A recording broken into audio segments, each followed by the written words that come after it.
mchakato. Karibu mtumishi. Amen. Bwana asifiwe. Kwa kuokoa wakati naomba wana kanisa wote waje hapa. Bosi anaongea huku, njoni.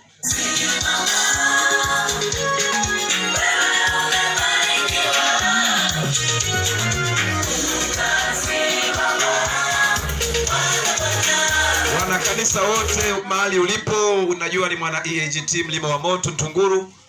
Hapa Isaka, karibu sana huku mbele. Wote kabisa, wote wa kanisa hili la mahali hapa Isaka Ntunguru Mlima wa Moto. Tuokoe wakati, tuokoe muda.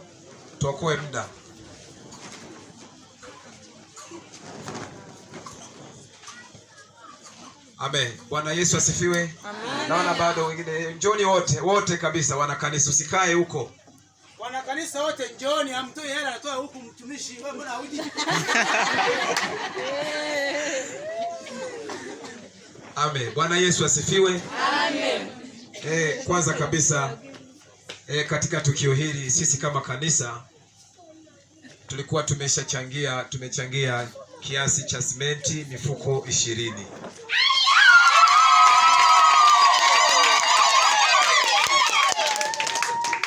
Ambayo yuko pale, nafikiri pale walioko pale wanaiona. Hiyo ni mifuko 20 ambayo imechangiwa na watumishi wa mahali hapa.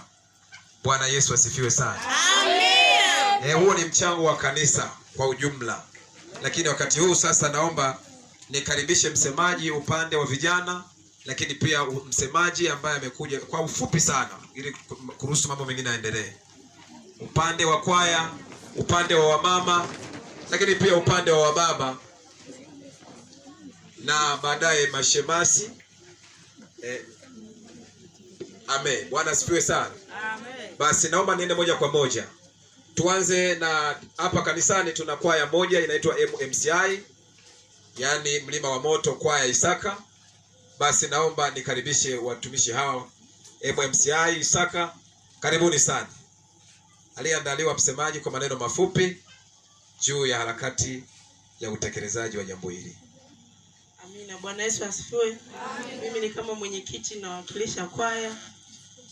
Amina. Kuna mifuko 5, tunatanguliza mifuko 2, mingine tutaitoa. Mungu awabariki. Amina.